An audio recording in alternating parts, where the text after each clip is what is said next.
Praise the Lord. എഹെസ്കേൽ പ്രവാചകന്റെ പുസ്തകം 44 അധ്യായം 1 മുതൽ 31 വരെയുള്ള തിരുവചനങ്ങൾ. അനന്തരം അവൻ എന്നെ വിശുദ്ധ മന്ദിരത്തിന്റെ കിഴക്കോട്ട് ദർശനമുള്ള പുറത്തെ ഗോപുരത്തിലേക്ക് മടക്കിക്കൊണ്ടുവന്നു. എന്നാൽ അത് അടച്ചിരുന്നു. അപ്പോൾ യഹോവ എന്നോട് അരുളി ചെയ്തത്, ഈ ഗോപുരം തുറക്കാതെ അടച്ചിരിക്കണം, ആരും അതിൽ കൂടി കടക്കരുത്. ഇസ്രായേലിന്റെ ദൈവമായ യഹോവ അതിൽ കൂടി അകത്ത് കടന്നതുകൊണ്ട് അത് അടച്ചിരിക്കണം. പ്രഭുവോ അവൻ പ്രഭുവായിരിക്കയാൽ യഹോവയുടെ സന്നിധിയിൽ ഭോജനം കഴിപ്പാൻ അവിടെ ഇരിക്കണം. അവൻ ആ ഗോപുരത്തിന്റെ പൂമുഖത്തുകൂടി അകത്തു കടക്കുകയും അതിൽ കൂടി പുറത്തു പോകുകയും വേണം. പിന്നെ അവൻ എന്നെ വടക്കേ ഗോപുരം വഴിയായി ആലയത്തിന്റെ മുമ്പിൽ കൊണ്ടുചെന്നു. ഞാൻ നോക്കി, യഹോവയുടെ തേജസ് യഹോവയുടെ ആലയത്തിൽ നിറഞ്ഞിരിക്കുന്നത് കണ്ട് കവിണ്ണു വീണു. അപ്പോൾ യഹോവ എന്നോട് അരുളി ചെയ്തത്, മനുഷ്യപുത്ര, യഹോവയുടെ ആലയത്തിന്റെ സകല വ്യവസ്ഥകളെയും നിയമങ്ങളെയും കുറിച്ച് ഞാൻ നിന്നോട് കൽപ്പിക്കുന്നതൊക്കെയും നീ നല്ലവണ്ണം ശ്രദ്ധ വെച്ച് കണ്ണുകൊണ്ട് നോക്കി ചെവി കൊണ്ട് കേൾക്കാം. ആലയത്തിലേക്കുള്ള പ്രവേശനത്തെയും വിശുദ്ധ മന്ദിരത്തിൽ നിന്നുള്ള പുറപ്പാടുകളെയും നീ നല്ലവണ്ണം കുറിക്കൊള്ളുക. ഇസ്രായേൽ ഗൃഹക്കാരായ മത്സരികളോട് നീ പറയേണ്ടത്, യഹോവയായ കർത്താവ് ഇപ്രകാരം അരുളി ചെയ്യുന്നു, ഇസ്രായേൽ ഗൃഹമേ, നിങ്ങളുടെ സകല മ്ലേച്ഛതകളും മതിയാക്കുവിൻ. നിങ്ങൾ എൻ്റെ ആഹാരമായ മേധസ്സും രക്തവും അർപ്പിക്കുമ്പോൾ എൻ്റെ ആലയത്തെ അശുദ്ധമാക്കേണ്ടതിന് നിങ്ങൾ ഹൃദയത്തിലും മാംസത്തിലും അഗ്രചർമ്മികളായ അന്യജാതിക്കാരെ എൻ്റെ വിശുദ്ധ മന്ദിരത്തിൽ ഇരിപ്പാൻ കൊണ്ടുവന്നതിനാൽ നിങ്ങളുടെ സകല മ്ലേച്ഛതകൾക്കും പുറമെ നിങ്ങൾ എൻ്റെ നിയമവും ലംഘിച്ചിരിക്കുന്നു.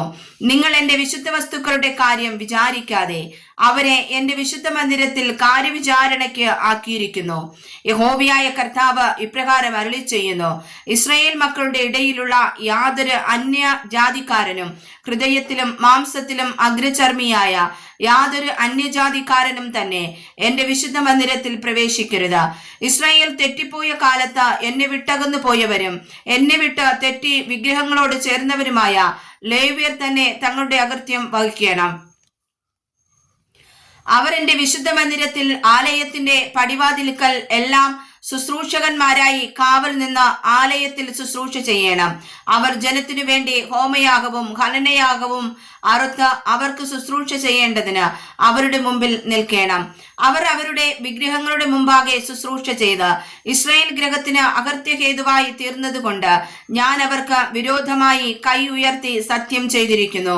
അവർ തങ്ങളുടെ അകൃത്യം വഹിക്കണമെന്ന് യഹോവയായ കർത്താവിന്റെ അരുളപ്പാട്. അവർ എനിക്ക് പുരോഹിത ശുശ്രൂഷ ചെയ്യുവാനും അതിവിശുദ്ധങ്ങളായ എൻ്റെ സകല വിശുദ്ധ വസ്തുക്കളെയും തൊടുവാനും എന്നോട് അടുത്തു വരാതെ തങ്ങളുടെ ലജ്ഞയും തങ്ങൾ ചെയ്ത മ്ലേച്ഛതകളും വഹിക്കണം. എന്നാൽ ആലയത്തിന്റെ എല്ലാ വേലയ്ക്കും അതിൽ ചെയ്യുവാനുള്ള എല്ലാറ്റിനും ഞാൻ അവരെ അതിൽ കാര്യവിചാരകന്മാരാക്കി വെക്കും. ഇസ്രായേൽ മക്കൾ എന്നെ വിട്ട് തെറ്റിപ്പോയ കാലത്ത് എൻ്റെ വിശുദ്ധ മന്ദിരത്തിന്റെ കാര്യവിചാരണ നടത്തിയിരുന്ന സാദോക്കിന്റെ പുത്രന്മാരായ ലേവ്യ പുരോഹിതന്മാർ എനിക്ക് ശുശ്രൂഷ ചെയ്യേണ്ടതിന് എന്നോട് അടുത്തു വരികയും മേധസ്സും രക്തവും എനിക്ക് അർപ്പിക്കേണ്ടതിന് എൻ്റെ മുമ്പാകെ നിൽക്കുകയും വേണമെന്ന് യഹോവയായ കർത്താവിന്റെ അരുളപ്പാട്. അവരെന്റെ വിശുദ്ധ മന്ദിരത്തിൽ കടന്ന് എനിക്ക് ശുശ്രൂഷ ചെയ്യേണ്ടതിന് എൻ്റെ മേശയുടെ അടുക്കൽ വരികയും എൻ്റെ കാര്യവിചാരണ നടത്തുകയും വേണം. എന്നാൽ അകത്തെ പ്രാകാരത്തിന്റെ വാതിലുകൾക്കകത്ത് കടക്കുമ്പോൾ അവർ ക്ഷണവസ്ത്രം ധരിക്കണം. അകത്തെ പ്രാകാരത്തിന്റെ വാതിൽക്കലും ആലയത്തിനകത്തും ശുശ്രൂഷ ചെയ്യുമ്പോൾ ആട്ടിൻ രോമം കൊണ്ടുള്ള വസ്ത്രം ധരിക്കരുത്. അവരുടെ തലയിൽ ക്ഷണം കൊണ്ടുള്ള തലപ്പാവും അരയിൽ ക്ഷണം കൊണ്ടുള്ള കാൽക്കുപ്പായവും ഉണ്ടായിരിക്കണം. വേർപ്പുണ്ടാകുന്ന യാതൊന്നും അവർ ധരിക്കരുത്. അവർ പുറത്തെ പ്രാകാരത്തിൽ ജനത്തിന്റെ അടുക്കിലേക്ക് തന്നെ ചെല്ലുമ്പോൾ തങ്ങളുടെ വസ്ത്രത്താൽ ജനത്തെ വിശുദ്ധീകരിക്കാതിരിക്കേണ്ടതിന് തങ്ങൾ ശുശ്രൂഷ ചെയ്ത സമയം ധരിച്ചിരുന്ന വസ്ത്രം നീക്കി വിശുദ്ധ മണ്ഡപങ്ങളിൽ വെച്ചിട്ട് വേറെ വസ്ത്രം ധരിക്കണം. അവർ തല ക്ഷൗരം ചെയ്യുകയോ തലമുടി നീട്ടുകയോ ചെയ്യാതെ കത്രിക മാത്രമേ ചെയ്യാവൂ. യാതൊരു പുരോഹിതനും വീഞ്ഞു കുടിച്ച് അകത്തെ പ്രാകാരത്തിൽ കടക്കരുത്. വിധവയെയോ ഉപേക്ഷിക്കപ്പെട്ടവളെയോ ഭാര്യയായി എടുക്കാതെ അവർ ഇസ്രായേൽ ഗൃഹത്തിലെ സന്തതിയിലുള്ള കന്യകമാരെയോ ഒരു പുരോഹിതന്റെ ഭാര്യയായിരുന്ന വിധവയെയോ വിവാഹം കഴിക്കണം. അവർ വിശുദ്ധമായതിനും സാമാന്യമായതിനും തമ്മിലുള്ള വ്യത്യാസം തന്റെ ജനത്തിന് ഉപദേശിച്ച് മലിനമായതും നിർമ്മലമായതും അവരെ തിരിച്ചറിയും മാറാക്കണം. വ്യവഹാരത്തിൽ അവർ ന്യായം വിധിപ്പാൻ നിൽക്കണം. എൻ്റെ വിധികളെ അനുസരിച്ച് അനുസരിച്ച് അവർ ന്യായം വിധിക്കണം. അവർ ഉത്സവങ്ങളിലൊക്കെയും എന്റെ പ്രമാണങ്ങളും ചട്ടങ്ങളും ആചരിക്കുകയും എന്റെ ശബ്ബത്തുകളെ വിശുദ്ധീകരിക്കുകയും വേണം. അവർ മരിച്ച ആളുകളുടെ അടുക്കൽ ചെന്ന് അശുദ്ധരാകരുത്. എങ്കിലും അപ്പൻ, അമ്മ, മകൻ, മകൾ, സഹോദരൻ, ഭർത്താവില്ലാത്ത സഹോദരി എന്നിവർക്ക് വേണ്ടി അശുദ്ധരാകാം. അവന്റെ ശുദ്ധീകരണം കഴിഞ്ഞ ശേഷം 7 ദിവസം എണ്ണേണം. വിശുദ്ധ മന്ദിരത്തിൽ ശുശ്രൂഷ ചെയ്യേണ്ടതിന് അവൻ അകത്തെ പ്രാകാരത്തിൽ വിശുദ്ധ മന്ദിരത്തിലേക്ക് പോകുന്ന ദിവസത്തിൽ അവൻ പാപയാഗം അർപ്പിക്കണമെന്ന് യഹോവയായ കർത്താവിന്റെ അരുളപ്പാട്. അവരുടെ അവകാശമോ ഞാൻ തന്നെ അവരുടെ അവകാശം. നിങ്ങൾ അവർക്ക് ഇസ്രായേലിൽ സ്വത്തൊന്നും കൊടുക്കരുത്.